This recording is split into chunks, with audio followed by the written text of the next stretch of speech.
Assalamu alaikum students and welcome back to another lecture from the chapter Cell and Subcellular Structures, and the topic for today's discussion is nucleus. So आज हम देखने जा रहे हैं जी nucleus के बारे में क्या क्या चीज़ यहाँ पे है जी हमारी आउटलाइन। सबसे पहले हम देखेंगे उसकी definition, then discovery, occurrence, location, structure. आप यहाँ पे देख रहे होंगे कि मोस्टली जो हेडिंग्स हैं ना, हमारी जितनी भी ऑर्गेनाइज हमने पीछे पढ़ी हैं वो उनकी मिलती जुलती ही हैं सबकी। लाइक पहले डेफिनेशन हम देखते हैं, फिर उनकी अक्रेंस के बारे में या डिस्कवरी के बारे में, देन उनकी लोकेशन देखते हैं हम, फिर उनकी हम मॉर्फोलॉजी या स्ट्रक्चर के बारे में देखते हैं, एंड देन उनके एंड में फंक्शंस के बारे में हम स्टडी करते हैं। तो ऑलमोस्ट ये हेडिंग्स जो है ना कॉमन ही है, तो आपके लिए इनको याद करना मुश्किल नहीं होगा।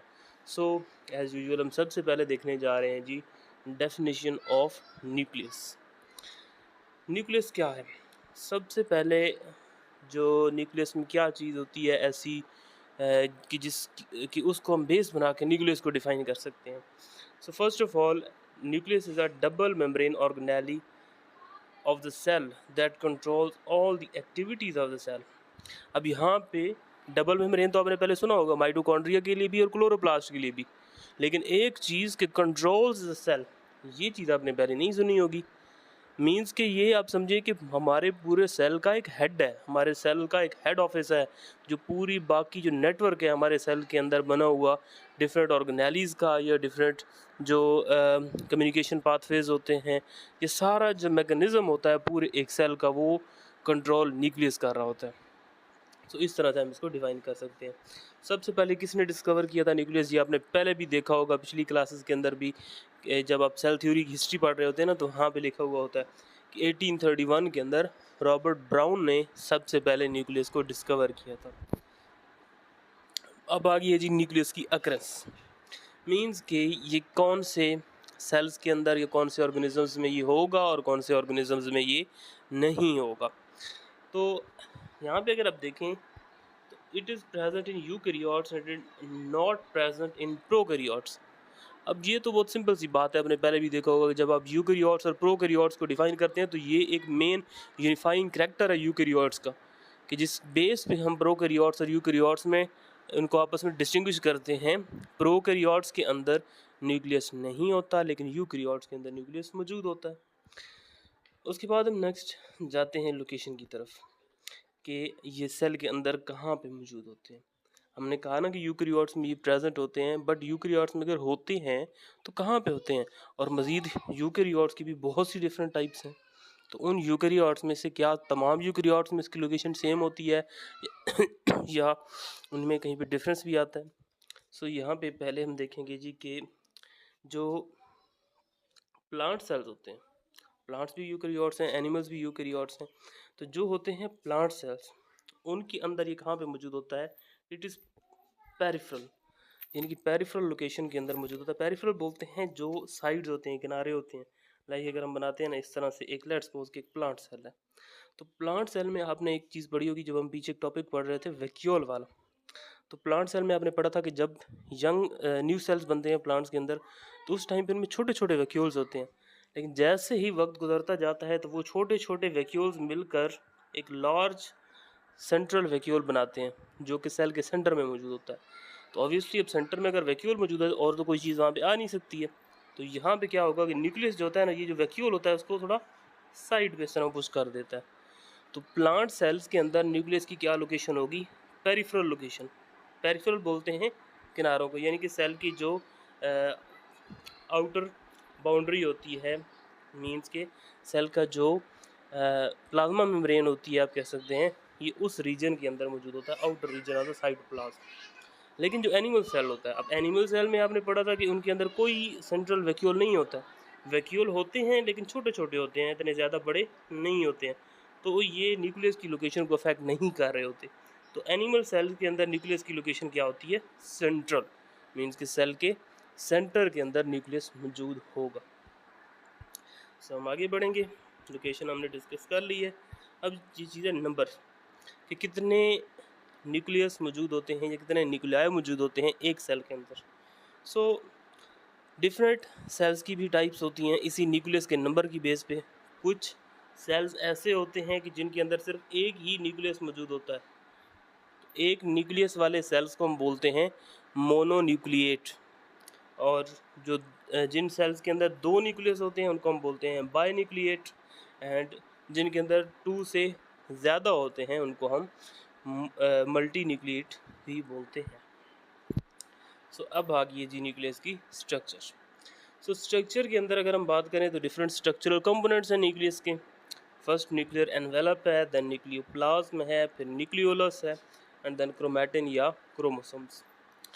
सो डायग्राम बिल्कुल एक बहुत ही ज़बरदस्त किस्म की डायग्राम यहाँ पे बनी हुई है। आप देख सकते हैं कि न्यूक्लियर एनवेलप क्या चीज़ होती है। न्यूक्लियर एनवेलप बोलते हैं इस चीज़ को, यानी कि 2 मेम्ब्रेन्स हैं ना, तो डबल मेम्ब्रेन का एक स्ट्रक्चर होती है बनी हुई जिसको न्यूक्लियर एनवेलप बोला जाता है। सो न्यूक्लियर एनवेलप होता है सबसे पहले आउटर साइड, फिर क्या होता है कि अंदर वाली साइड पे एक लिक्विड मटेरियल, फ्लूइड मटेरियल मौजूद होता है। उस फ्लूइड मटेरियल को हम बोलते हैं न्यूक्लियोप्लाज्म। अब न्यूक्लियोप्लाज्म के अंदर फिर फर्दर क्या क्या चीज़ मौजूद होती है, यानी कि उस फ्लूइड लाइक स्ट्रक्चर के अंदर क्या क्या चीज़ सस्पेंडेड होती है या किस चीज़ का सोल्यूशन होता है, उसमें डिफरेंट चीज़ें मौजूद होती हैं। बहुत सी आरएनए भी होता है, प्रोटीन्स भी होते हैं, एंजाइम्स भी होते हैं, बहुत सी चीज़ें मौजूद होती हैं। लेकिन इसके अलावा क्या चीज़ होती है, उसमें मौजूद होता है एक डार्क स्टेनिंग बॉडी सेंटर में। ये जो आपको नज़र आ रही है डार्क कलर की बॉडी होती है। अब ये आप नहीं समझना इस चीज़ को कि ये कोई अलहदा ऑर्गेनेली है, ये एक डार्क स्टेनिंग बॉडी है जो कि न्यूक्लियस के अंदर मौजूद होती है, जिसको हम न्यूक्लियोलस बोलते हैं। और इसके अलावा यहाँ पे आपको थ्रेड लाइक स्ट्रक्चर ये नज़र आ रही होंगी। इन थ्रेड लाइक स्ट्रक्चर को हम क्रोमैटिन बोलते हैं। क्रोमैटिन और क्रोमोसोम का दोनों का डिफरेंस ये होता है कि जब सेल डिवाइड नहीं कर रहा होता, यानी कि सेल्स नॉन डिवाइडिंग स्टेज पे होता है, माइटोसिस या मियोसिस उसमें नहीं होती, तो उसके जो क्रोमोसोम्स होते हैं ना, यानी कि उसका जो डीएनए होता है वो इस तरह से थ्रेड लाइक स्ट्रक्चर की फॉर्म में मौजूद होता है, जिसको हम बोलते हैं क्रोमैटिन। और वही क्रोमैटिन जब सेल ने डिवाइड करना होता है तो अपने आप में वो कंडेंस होकर एक एक्स शेप स्ट्रक्चर आपने देखी होगी क्रोमोसोम्स की, उस शेप में आ जाते हैं। वही क्रोमैटिन ही एक दूसरे के साथ कंडेंस होकर जुड़कर वो बना देते हैं एक्स शेप स्ट्रक्चर, जिसको हम क्रोमोसोम बोलते हैं। बस यही दोनों का डिफरेंस है, अदरवाइज जो कंपोजिशन होती है वो ऑलमोस्ट सेम ही होती है दोनों की, क्रोमोसोम और क्रोमैटिन की। अब है जी न्यूक्लियर एनवेलप। अब पीछे हमने चीज़ें ब्रीफली पढ़ी हैं, अब हम डिटेल में इन चीज़ों को देखेंगे। न्यूक्लियर एनवेलप क्या चीज़ है जी। सो न्यूक्लियर एनवेलप या जिसको हम न्यूक्लियर मेम्ब्रेन भी बोलते हैं, ये एक डबल मेम्ब्रेन स्ट्रक्चर होती है and it is outer boundary of the nucleus. And इसकी अगर हम कंपोजिशन की बात करें तो इसकी कंपोजिशन भी लिपिड बाइलेयर और प्रोटीन्स होती हैं। ये पहले भी मैं काफ़ी दफ़ा ये चीज़ रिपीट कर चुका हूँ कि जो प्लाज्मा मेम्ब्रेन होती है और जो सेल के अंदर ऑर्गेनेलीज़ की मेम्ब्रेन्स होती हैं, उन सब की जो कंपोजिशन है वो ऑलमोस्ट सिमिलर ही होती है। तो यहाँ पे भी बिल्कुल प्लाज्मा मेम्ब्रेन की तरह लिपिड बाइलेयर मौजूद होती है न्यूक्लियर मेम्ब्रेन में, और साथ ही उसके अंदर प्रोटीन्स मौजूद होती है। बस थोड़ी बहुत उनके अंदर वेरिएशंस हो सकती हैं, लेकिन बेसिक जो कंपोजिशन है वो सेम ही होती है। आउटर मेम्ब्रेन जो है इसकी अगर बात करें तो it is covered with ribosomes and is connected with endoplasmic reticulum. अगर आप सेल की स्ट्रक्चर को देखते हैं ना, तो सेल के सेंटर में न्यूक्लियस मौजूद होता है। उसके बाद न्यूक्लियस की जो न्यूक्लियर मेम्ब्रेन होती है ना, न्यूक्लियर मेम्ब्रेन के साथ ही बिल्कुल एक तरह से अटैच होता है रफ एंडोप्लाज्मिक रेटिकुलम। और रफ एंडोप्लाज्मिक रेटिकुलम के बारे में आपने पढ़ा है कि उसके ऊपर मौजूद होते हैं राइबोसोम्स। अब इस तरह से ये होगा कि जो रफ एंडोप्लाज्मिक रेटिकुलम है और न्यूक्लियस है, ये बिल्कुल एक दूसरे के साथ ही होती हैं। तो इस वजह से जो राइबोसोम्स होते हैं रफ के ऊपर भी होते ही हैं, लेकिन वो आकर जो न्यूक्लियर की आउटर मेम्ब्रेन होती है उसकी न्यूक्लियस की आउटर मेम्ब्रेन के साथ जाकर अटैच हो जाते हैं। तो राइबोसोम्स अटैच होते हैं outer membrane of the nuclear envelope. And inner membrane की अगर हम बात करें तो ये न्यूक्लियर कंटेंट को वो कर रही होती है, कंट्रोल कर रही होती है या एनक्लोज कर रही होती है। यहाँ पे आपके सामने एक डायग्राम आ गई है जी। यहाँ पे आप देख सकते हैं RER अटैच है, RER के ऊपर यहाँ पे वेसिकल लाइक स्ट्रक्चर्स बनाई हुई हैं। तो राइबोसोम्स जो होते हैं आउटर मेम्ब्रेन के साथ अटैच होती हैं। अब यहाँ पे आपको नज़र आ रहा होगा कि इस तरह के ये छोटे छोटे पीसेस की फॉर्म में मौजूद है जो न्यूक्लियर एनवेलप है, बट ऐसा नहीं है, ये पीसेस नहीं होते। जब इसकी आपको 3 डायमेंशनल स्ट्रक्चर देखते हैं ना, तो ये छोटे छोटे उनके अंदर होल्स बने होते हैं। उन होल्स को हम बोलते हैं न्यूक्लियर पोर्स। और न्यूक्लियर पोर्स का क्या काम होता है, इनका काम ये होता है कि जो बाहर से मटेरियल आना होता है न्यूक्लियस के अंदर और न्यूक्लियस से जो मटेरियल बाहर जाना होता है, वो दोनों काम जो होते हैं, यानी कि जो ट्रांसपोर्ट होती है inside the nucleus and outside the nucleus inside the cytoplasm, वो जो हो रही होती है वो इन्हीं न्यूक्लियर पोर्स के थ्रू हो रही होती है। बस यही पर्पस होता है इन न्यूक्लियर पोर्स का। अब है peri nuclear space. Peri nuclear space क्या चीज़ होती है? It is space between two membranes of nuclear. यही अब टर्म डिफरेंट थी, लेकिन ये एक मिलती जुलती स्पेस है जो पहले हमने माइटोकॉन्ड्रिया में भी और क्लोरोप्लास्ट में भी पढ़ी थी। वहाँ पर हम बोलते थे इंटर मेम्ब्रेनल स्पेस, कि दो मेम्ब्रेन्स के दरमियान जो स्पेस होती है उसको हम इंटर मेम्ब्रेनल स्पेस बोलते हैं। लेकिन यहाँ पर पेरी न्यूक्लियर स्पेस बोला जा रहा है उसी। And it is filled with fluid. Peri nuclear space जो होती है उसके अंदर भी फ्लूइड मौजूद होता है। न्यूक्लियर पोर्स के बारे में पढ़ चुके हैं कि न्यूक्लियर पोर जो होता है ये न्यूक्लियर एनवेलप के अंदर छोटे छोटे पोर्स होते हैं जिनको हम बोलते हैं, एंड इनके अंदर स्पेसिफिक प्रोटीन्स होती हैं जो इसकी कंपोजिशन में इन्वॉल्व होती हैं। जिस तरह आपने बिल्कुल पढ़ा था ना माइटोकॉन्ड्रिया में भी और क्लोरोप्लास्ट में, कि उनकी आउटर मेम्ब्रेन के अंदर प्रोटीन्स लगी होती हैं पोरेंस, और वो छोटे छोटे पोर्स बनाती हैं। यहाँ पर भी वही पोरेंस होती हैं, बस उन्हीं पोरेंस को यहाँ पे नाम क्या बताया जा रहा है, न्यूक्लियोपोरेंस। न्यूक्लियस के साथ उनकी एसोसिएशन की वजह से, क्योंकि न्यूक्लियस में होते हैं इस वजह से इनको न्यूक्लियोपोरेंस कहा जाता है। इनके स्पेसिफाई किया जा रहा है कि कौन सी वाली पोरेंट प्रोटीन्स हैं। And at the point of nuclear pore both membranes are interconnected. अब ये चीज़ आपके समझने की है। हमने पढ़ा है ना कि दो मेम्ब्रेन्स होती हैं, एक होती है आउटर मेम्ब्रेन और एक होती है इनर मेम्ब्रेन। लाइक अगर हम चलें इस तरह से कर लेते हैं, ये आउटर मेम्ब्रेन है और ये इनर मेम्ब्रेन है। इस तरह से एक दूसरे के साथ वो मिल जाती हैं जहाँ पर पोर होना होता है। लेट्स सपोज कि ये पूरा एक सेल है, ये आउटर मेम्ब्रेन है और ये इनर मेम्ब्रेन है। तो जहाँ पर न्यूक्लियर पोर होता है ना, वो पोर इस तरह से बनता है कि जो आउटर मेम्ब्रेन होती है और जो नीचे वाली इनर मेम्ब्रेन होती है, ये दोनों एक दूसरे के साथ इस तरह फ्यूज़ कर जाती हैं, इधर भी और इधर भी, और दरमियान में एक स्पेस ही जनरेट हो जाती है। उस स्पेस को हम बोलते हैं न्यूक्लियर पोर। तो इस तरह से हमने देख लिया कि न्यूक्लियर पोर कैसे बनते हैं। इसके बाद देखेंगे जी कि जो ये न्यूक्लियर पोर्स होते हैं इनका क्या काम है। दे रेगुलेट द न्यूक्लियोसाइटोप्लाज्मिक एक्सचेंज, यानी कि न्यूक्लियस और जो सेल का साइटोप्लाज्म होता है उन दोनों के दरमियान जो मटेरियल की ट्रांसपोर्ट हो रही होती है या मटेरियल का एक्सचेंज हो रहा होता है उसको ये रेगुलेट या कंट्रोल कर रहा होता है। देन हम देखते हैं अब जी न्यूक्लियोसाइटोप्लाज्मिक एक्सचेंज। वही चीज़ आगे डिटेल में हम देखेंगे कि किस तरह की ट्रांसपोर्ट होती है, क्या होता है ये चीज़। जो ट्रांसपोर्ट होती है ना, किस बेस पे हो रही होती है। न्यूक्लियस की अगर हम बात करें तो न्यूक्लियस के अंदर भी केमिकल रिएक्शन हो रहे हैं। लाइक वहाँ पे राइबोसोम्स बन रहे होते हैं, राइबोसोमल कंपोनेंट्स बन रहे होते हैं, आरएनए बन रहा होता है वहाँ पे। इसी तरह साइटोप्लाज्म के अंदर अब हमने पढ़ा है कि न्यूक्लियस जो होता है वो पूरे सेल को कंट्रोल करता है।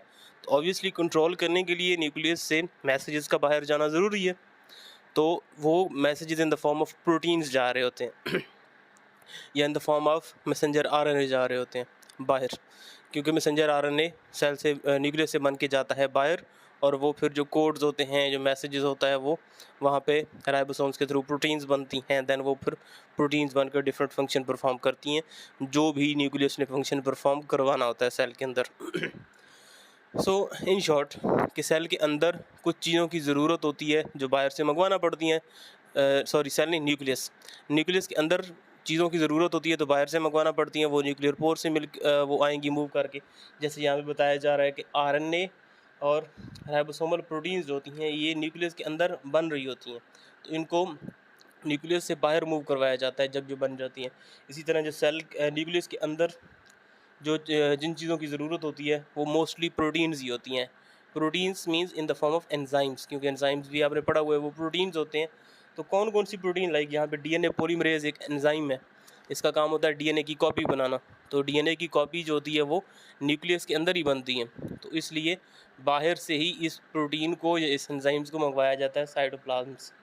इसी तरह डिफरेंट कार्बोहाइड्रेट्स होती हैं, केमिकल सिग्नल्स आ रहे होते हैं बाहर से, जो सेल के बाहर से भी इवन आते हैं तो उनको न्यूक्लियस के अंदर भेजा जाता है थ्रू न्यूक्लियर पोर्स।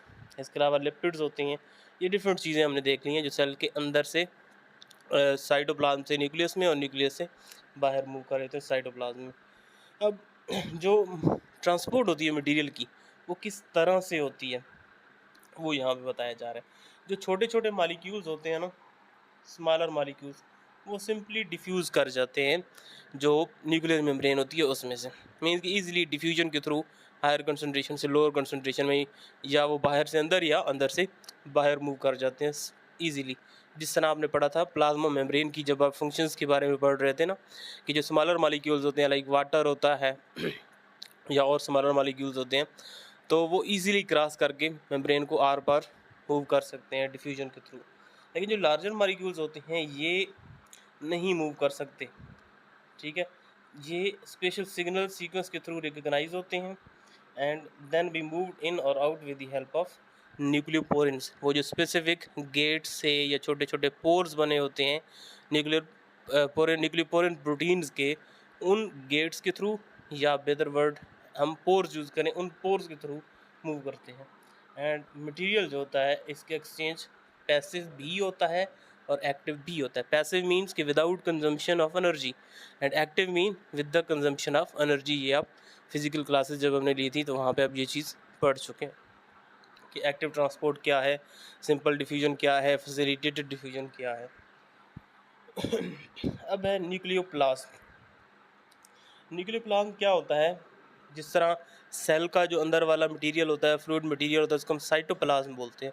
इसी तरह न्यूक्लियस के अंदर वाले मटेरियल को हम बोलते हैं न्यूक्लियोप्लाज्म। अब न्यूक्लियोप्लाज्म की केमिकल नेचर क्या है, यानी कि केमिकल कंपोजिशन क्या है, उसमें क्या क्या चीज़ मौजूद होती है।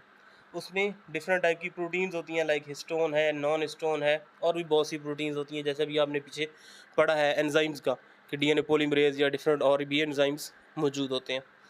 इसके अलावा फ्री न्यूक्लियोटाइड्स भी मौजूद होते हैं, क्योंकि वहाँ पे डीएनए की कॉपीज़ बनती हैं। डीएनए की कॉपीज़ मीन एक डीएनए है तो उसको एज अ टेम्पलेट यूज़ करके हम एक न्यू डीएनए बनाते हैं। तो न्यू डीएनए किससे बनता है? न्यूक्लियोटाइड से ही बनता है। आपने पढ़ा होगा एडेनिन, थाइमिन, साइटोसिन, यानी कि ये नाइट्रोजनस बेसिस मिलती हैं, 3 चीज़ों से मिलकर न्यूक्लियोटाइड बनता है ना। Ribose sugar, deoxy ribose sugar होती है, उसके साथ एक नाइट्रोजनस बेस होती है और एक फास्फेट होता है। तो ये 3 चीज़ें मिलकर एक न्यूक्लियोटाइड बनाती हैं। तो बहुत से न्यूक्लियोटाइड्स न्यूक्लियस के अंदर मौजूद होते हैं, जिनसे फिर आगे वो बनता है डीएनए। एंजाइम्स मौजूद होते हैं, या प्रोटीन्स के साथ ही लिख सकते हैं, याद कर सकते हैं, आपके लिए आसानी होगी। मेटल आयंस भी डिफरेंट टाइप के होते हैं, ये Mg2 पॉजिटिव, या जिसको हम मैग्नीशियम आयंस बोलते हैं। And it is slightly different from cytoplasm. अब साइटोप्लाज्म में डिफरेंट रिएक्शन हो रहे होते हैं, वहाँ पे और काम हो रहे होते हैं, न्यूक्लियस के अंदर और काम हो रहे होते हैं। तो ऑब्वियसली एक सिंपल सी बात है, इसमें कोई इतना ज़्यादा मुश्किल चीज़ नहीं है समझने में, कि इन दोनों की जो कंपोजिशन होगी वो भी चेंज ही होगी। फिज़िकल नेचर की बात करें तो न्यूक्लियोप्लाज्म एक ट्रांसपेरेंट वो होती है, स्ट्रक्चर होती है, यानी कि इसमें से जो लाइट होती है वो पास कर जाती है। And it is semi fluid, jelly like material होता है ये। न्यूक्लियोलस बहुत ही एक इम्पॉर्टेंट स्ट्रक्चरल कंपोनेंट है न्यूक्लियस का। न्यूक्लियोलस आपको पहले मैंने बताया है कि ये एक न्यूक्लियस के सेंटर में या न्यूक्लियस के अंदर न्यूक्लियोप्लाज्म में एक डार्क कलर की स्टेनिंग बॉडी मौजूद होती है, जिसको हम न्यूक्लियोलस बोलते हैं। It is non membranous structure in the nucleus, और इसका काम क्या होता है? इसको हम बोलते हैं राइबोसोम्स की फैक्ट्री। जिस तरह हमने कहा था ना राइबोसोम्स को, कि राइबोसोम्स प्रोटीन्स की फैक्ट्री हैं, मीन राइबोसोम से प्रोटीन बनते हैं। उसी तरह जो होते हैं ना न्यूक्लियोलस, वहाँ पे राइबोसोम्स बन रहे होते हैं, इसलिए इसको फैक्ट्री ऑफ राइबोसोम्स भी कहा जाता है। And it appears during interphase. Interphase क्या होती है? इंटरफेज बोलते हैं कि जब सेल डिवाइड कर रहा होता है ना, लाइक माइटोसिस उसमें होती है। माइटोसिस होने से पहले, डिवाइड करने से पहले सेल अपने आप को प्रिपेयर करता है डिवीजन के लिए, तो उस फेज़ को हम बोलते हैं इंटरफेज। ऑब्वियसली क्योंकि एक सेल है, एक सेल से 2 सेल बनने हैं, तो अपना सारा का सारा मटेरियल सेल को डबल करना पड़ेगा। तो वो डबल जो कर रहा होता है या जो मटेरियल बना रहा होता है डिवीजन के लिए, उस फेज़ को यानी कि प्रिपरेटरी फेज़ को हम इंटरफेज बोलते हैं।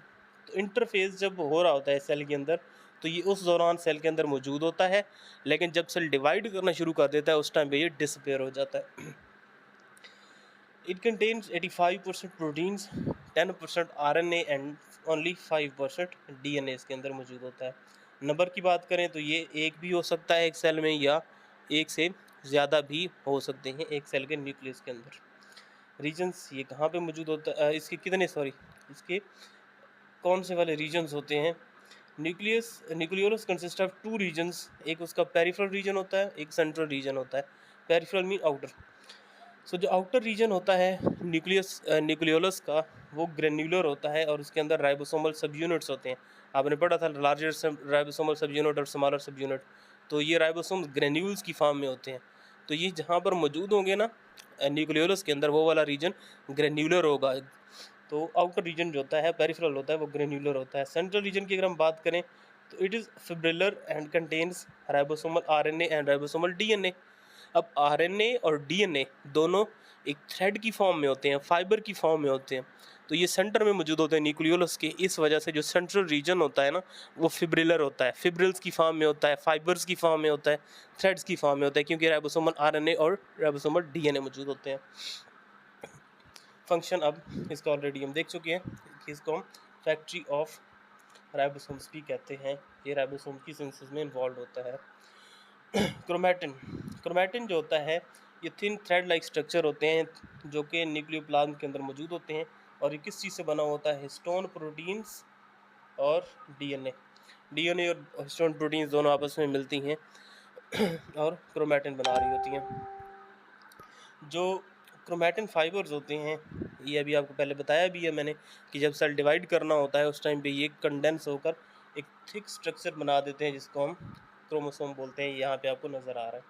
एंड क्रोमोसोम जो होते हैं ये थिक रॉड लाइक स्ट्रक्चर होती हैं, ये विजिबल होते हैं ओनली इन डिवाइडिंग स्टेज, यानी कि सेल डिवाइड जब कर रहा होता है ना, उसी टाइम पे ही ये क्रोमैटिन कंडेंस होगा और थिक स्ट्रक्चर बनाएगा जिसको हम क्रोमोसोम बोलते हैं। अदरवाइज ये नॉन कंडेंस्ड फॉर्म के अंदर मौजूद होते हैं जिसको क्रोमैटिन कहा जाता है। वो एक स्मॉल थ्रेड लाइक स्ट्रक्चर्स होती हैं।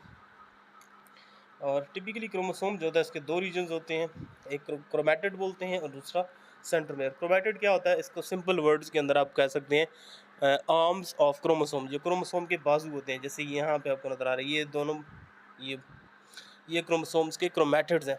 ये पूरा एक क्रोमैटिड है, इसी तरह ये 2 क्रोमैटिड हैं 1 एंड 2, और ये दोनों क्रोमैटिड एक पॉइंट से एक दूसरे के साथ जुड़े हुए होते हैं। उस पॉइंट को हम क्या बोलते हैं, उस पॉइंट को हम बोलते हैं सेंट्रोमेयर। यहाँ पे वो क्रोमैटिड्स को बता रहे हैं कि क्रोमैटिड्स जो होते हैं एक्चुअली ये आर्म्स होते हैं क्रोमोसोम्स के, और एक जो क्रोमोसोम होता है उसमें 2 क्रोमैटिड्स मौजूद होते हैं। एंड सेंट्रोमेयर की बात करें तो ये पॉइंट ऑफ अटैचमेंट होता है 2 क्रोमैटिड्स का। और काइनेटोकोर, अब काइनेटोकोर एक्चुअली एक प्रोटीन होती है, ये प्रोटीन होती है जो कि क्रोमोसोम के ऊपर मौजूद होती है एक स्पेसिफिक लोकेशन के ऊपर। और वो लोकेशन कौन सी वाली है वो हम देखते हैं जी। अभी ये जो आपको नज़र आ रहा है ना सेंट्रोमेयर, इसी सेंट्रोमेयर की बिल्कुल यहाँ पे साइडों पे, दोनों साइड्स पे, या अगर 3 डायमेंशनल स्ट्रक्चर देखें तो आउटर साइड्स पे एक प्रोटीन मौजूद होती है जिस प्रोटीन को हम काइनेटोकोर बोलते हैं, जैसे यहाँ पे लिखा हुआ भी है। सो काइनेटोकोर क्या है, सेंट्रोमेयर के ऊपर एक प्रोटीन मौजूद होती है जिसको काइनेटोकोर प्रोटीन्स कहा जाता है। और इस काइनेटोकोर प्रोटीन का क्या फंक्शन होता है, ये एक्चुअली जब क्रोमोसोम्स डिवाइड होते हैं ना, स्पिंडल फाइबर्स अटैच होते हैं आके सेंट्रोमेयर के साथ, और फिर वो स्पिंडल फाइबर क्रोमोसोम्स के जो क्रोमैटिड्स होते हैं उनको अपोजिट एंड्स की तरफ खींचते हैं, तो वो इसी प्रोटीन के ऊपर आके अटैच होते हैं स्पिंडल फाइबर्स। तो ये काम होता है जो क्रोमैटिड्स होते हैं, काइनेटोकोर प्रोटीन्स होता है इसका। लास्ट पे फंक्शन है, न्यूक्लियस जो होता है ये ऑल एक्टिविटीज़ को कंट्रोल करता है सेल की, and it is hereditary material. जो इसका हमारे सेल्स के अंदर या हमारे ओवरऑल अपनी बॉडी की बात करें कि हेरिडिटरी स्ट्रक्चर कह सकते हैं आप, या आप hereditary material whether word use करें तो इसको हम बोलेंगे। तो हेरिडिटरी मटेरियल एक्चुअली DNA होता है। मीन्स के जो कैरेक्टर्स को एक जनरेशन से दूसरी जनरेशन के अंदर ट्रांसफ़र करता है, उसको हम बोलते हैं hereditary material. And actually DNA ही वो होता है, वो चीज़ होती है जिसको हम हेरिडिटरी मटेरियल बोलते हैं। सो आज का लेक्चर हमारा यहाँ पे एंड होता है। इंशाल्लाह हम नेक्स्ट लेक्चर जो है वो कल या अगली क्लास के अंदर देखेंगे। अगर आपको कोई क्वेश्चन है तो आप कमेंट कर सकते हैं यूट्यूब पे, या फिर आप मैसेज करके पूछ सकते हैं अपने क्लास टीचर से।